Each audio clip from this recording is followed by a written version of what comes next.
What is up, ladies and gentlemen? How are you guys doing tonight? Welcome to another exciting episode of Phenomenal Views. And as you can see by the awesome Return of the Jedi shirt, which I got at Walmart in one of like those classic VHS box shirt things, go grab one if you can find them.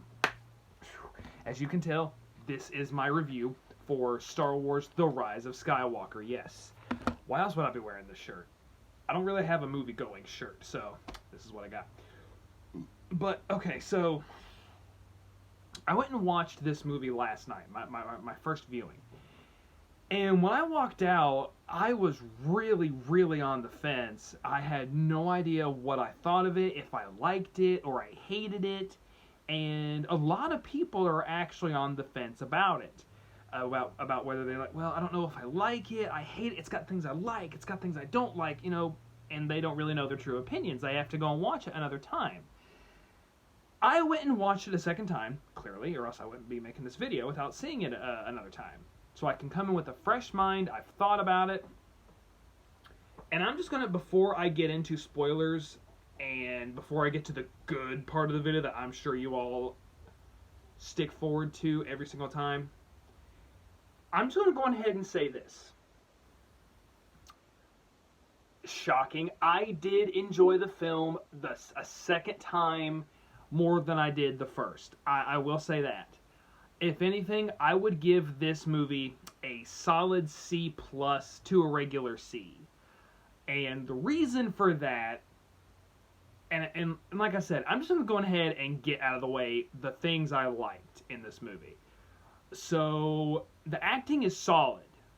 The acting is really good, especially on the actress who plays Rey. I cannot think of her name right now, but she did a magnificent job in all three movies. You can tell she's giving it her all, and the feelings and the emotions that she shows when she's been told certain information, or how she handles stuff, or something happens that she was surprised happened, she does a magnificent job of showing that on screen, and it's wonderful. All the acting in this movie is solid. Whenever someone feels grief, they show it magnificently. The acting is solid.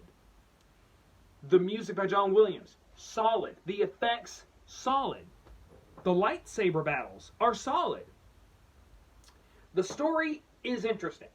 Now, a lot of people have said that this movie kind of feels like that of the story of a video game. Oh, let's go here and get this. Oh, now we got to go here to get this. And it does kind of feel like that. And yes, I do agree with Chris Stuckman and almost everybody else who says like this movie basically really doesn't have a roadmap to go by. It just go here, there, go get this, go get this. And I do agree with that. I do agree. But I do find the story very interesting. So that is why I give the movie a C, because you can just tell everybody is putting in everything they got to make this as good as they possibly can. And also, how they were able to do Princess Leia, that is something no one, that is something I honestly don't know if anyone would be able to do how they did, but how they were able to make Leia really feel like seem like she was there, and all the things that they had to do to make the character be there and stay there and look realistic, even though Carrie Fisher, may she rest in peace, did die before Episode 8. I wouldn't wish that upon anybody. That has to be like a really hard job to do. And so I honestly say bravo. You guys did a wonderful job, and I'm sure that wasn't easy. Those are the things I liked about it. Rose also stayed home and did her homework. I'm just going to get that out of the way. Okay, so that was all the stuff I did like. Now we're going to get into the fun part. Get a piece of pie, folks. You're going to love this. And here's where we're going to get into spoilers. If you do not want to know what happens, leave the video now. I give the movie a solid C to a C+.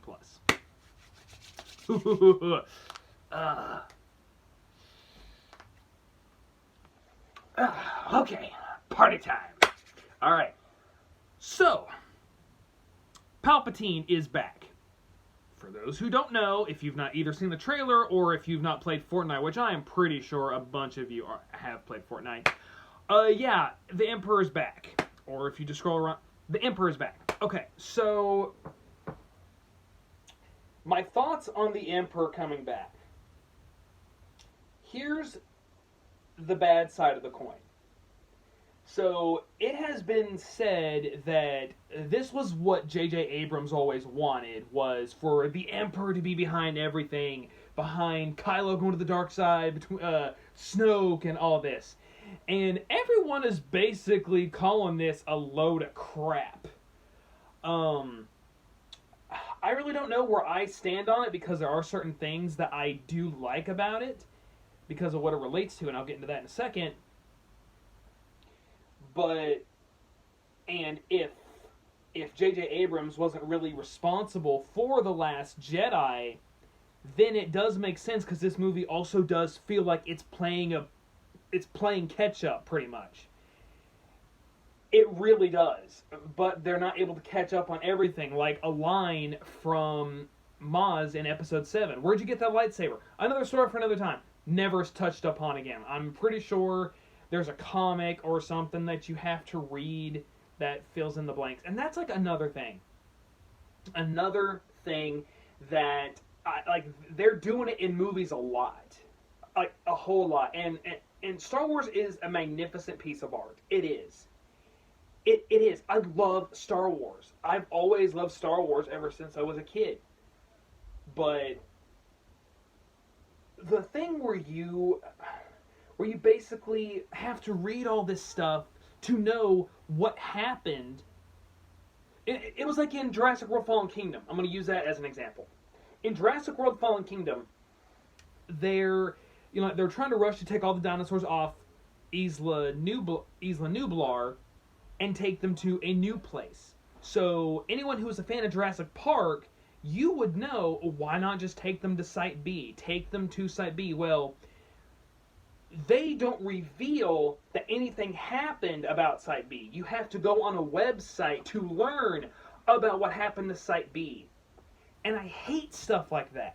I really do. It kind of feels like, you gotta convey stuff down to time to like 2 hours. You don't want to have every movie being like a Lord of the Rings trilogy. You don't want that. I understand that, but that's something that I honestly feel like has to stop. And if you feel the way I do, that's got to stop, because that's like, I don't want to go and be, whatever stuff that they didn't touch up on, I want to go read. No, I came here to find answers. I watched Episode 7. I want to know all the answers that was going to be revealed in Episode 9. I hate when they do stuff like that. But that, like I was saying, the movie really does feel like it's trying to play catch up. Okay, so now, the top side of the coin, with Emperor Palpatine being back, it makes sense. Like in all honesty, it does make sense, because that is something that the Emperor would be able to do. And I can hear my friend Adam now being like, he was thrown into the shaft of the Death Star. How the heck did he survive that? They do explain it, but it's also a cop-out. He says a line, and it's brought back to Episode 3 at the court scene, where he says, the dark side is a pathway to many abilities some consider to be unnatural. Sith sorcery. And that is actually another thing that I didn't mention about what I liked in this movie. They go a little bit more into Sith sorcery. They bring a little bit more things about the Sith. And now we're going to get into something, I'm never letting this go. Okay, so they basically reveal where Palpatine has been. He's been on this planet that C-3PO says it is a planet of the Sith. A planet of the Sith. Okay, I'm fine with that. That's awesome. But you know what I don't like about it? It's not Korriban. Now, for any of those who do not know, in the expanded universe, and yes, I can already hear people saying now, well, the expanded universe isn't canon anymore. They're slowly bringing back things from the expanded universe canon. They're slowly doing that. They made Darth Bane canon. They made, apparently in this movie, they made Darth Revan canon. I will put a link in the description of the video where I learned that information. Darth Revan is canon now. Darth Bane is canon now. Leia and Han Solo's son is canon now. So in my mind, there's no excuse for why they didn't do this. The planet is called Exabar. Okay. I'm just going to ask the same question that I did with Jurassic World. What happened to Korriban? It's like that episode of South Park where they lose the town and everyone goes to gamble to get it back and they win, but then they get greedy and then they lose it all. Stan said it perfectly. They had it. You literally had an opportunity to make Korriban canon. You had an opportunity. You had it. It was in your hands. It's like freaking LeBron James having the ball for the final shot, or he has like the strategy, or no. It's like me playing any Resident Evil game or any game that involves shooting and I run out of ammo. Final boss fight, I just wasted my ammo on a liquor because I might be a little bit video game gun crazy. I don't know. But they had the opportunity to give us Korriban. If you're telling me that Darth Bane is canon, and now Darth Revan is canon, they both were from they both went to Korriban, which is where the Academy of the Sith was. And it is even the birthplace of the Sith. So they had it in their hands. But nope, we got diddly squat. We got Exabar. Which actually, and how they have the Emperor looking in this movie is pretty sick. He looks like he's suffered major damage. I'm just like, you had it. You had it. And when I say more stuff about Sith sorcery and stuff like that, with like there is a ritual that Palpatine tries to perform in The Rise of Skywalker. And so I'm like, okay, like you're bringing us Sith sorcery. Okay, thank you, but you just couldn't pull the trigger, could you? You couldn't. You had it loaded and you just couldn't pull the trigger. Next thing. So in this movie, in order to find the location to Palpatine, something that is introduced into this movie called a Sith Finder or Sith Locator or something like that. Now, if this was an original idea, okay, totally fine with that. But the fact of the matter is, it looks like a Sith holocron, which they also have made canon in Rebels. The holocrons are a thing. Use it. And if it was like, well, they could have just made it look like it's a holocron. It's in the shape of a triangle. It is a Sith relic. It is something that all the Sith have. For those who do not know, and the Jedi had them too, but they were like square things. But okay, a holocron is basically a recording device where a Jedi or Sith can basically record their knowledge of things that they have learned and everything like that. And yeah, like one can make the argument, well, it's supposed to be like a map. It could have been Palpatine's holocron. It could have been his. He could have made it, left it for someone to find him, especially Rey. Because like where he was wanting her to come find him. That's all the more reason. Have a map in his holocron. It's not that hard. Gosh. And another thing. The Knights of Ren, totally useless. If you took them out of this movie, nothing would change. Whatso-freaking-ever. Nothing. Whatsoever. They were building them up. They have been building them up since 7. Master of the Knights of Ren. There's been things about them in books, in comics. Okay, when we get them to the film, they do nothing. Not a dang thing. And I'm just sitting there in the movie, it's like, you guys were wasted. Why are you even in this movie? Why are you in this movie? And, okay, this is supposed to be the final main movie. Yeah, we've been told that with Saw. We've been told that with Nightmare on Elm Street, Friday the 13th. I'm sure this is not the last main Star Wars movie in the series. I'm sure it's not. But the fact of the matter is if you're wanting to make an impact, I really feel like they were really trying to do some really edgy stuff, but they just couldn't pull the trigger. Once again, okay, so we had an opportunity to have the death of Chewbacca. But then he's revealed, oh no, he's actually okay. And the fact of the matter is, the death, like, what happens to Chewbacca is due to Rey and her giving into her anger and using some of her Sith abilities. Now, a lot of people say they don't like that she's so overpowered. Okay, yes. Everybody likes a infinite cheat code every once in a while. Everyone likes using the infinite rocket launcher in Resident Evil 4 or in the remake of Resident Evil or the flamethrower in Resident Evil 4. Everyone enjoys that every now and then. However, my defense for this is the fact that she's freaking Palpatine's granddaughter, okay? Palpatine was powerful with the dark side and powerful with the Force when he was a child.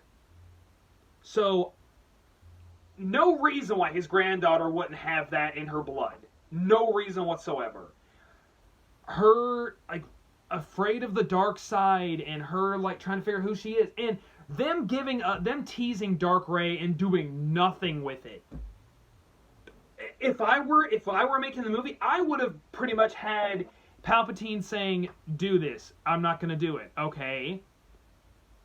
Her clone comes out, either kills him or they fight and then something else happens. But you could literally have, because Palpatine says, strike me down, my essence will go into you, we will become one, and you will be the ruler of the Sith. You literally could have killed two birds with one stone. Have the clone strike down Palpatine. And then Rey is literally able to not only kill the Emperor, but her own personal demons as well. When I saw Dark Rey, I was like, how much you want to bet that is a dream sequence or something? I was just like, wow, you wasted our time. But there was some real tear-jerking moments, and when they pulled the trigger, it was good. But opportunities where they could have pulled the trigger to make it even more of a reason to win the war. And yes, I understand that you gotta have a good ending, especially if this is the last movie, which I'm pretty sure it's not. You've got, like, this is war. People die in war. People die in war. I don't remember exactly the phrase in Captain Marvel, but they're basically talking about, like, how war does things to people, and sometimes people die in war. Heck, in the original 7th book of Star Wars, Chewbacca dies instead of Han Solo. So, you had the opportunity to take out Chewbacca by Rey giving in to her anger. And the whole thing with C-3PO, like, you know, you're really, you're saying basically goodbye to the original C-3PO. And, like, that line where he's like, I'm just taking one final look at my friends. And then they do what they need to do.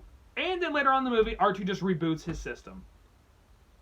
So you did this basically for no reason.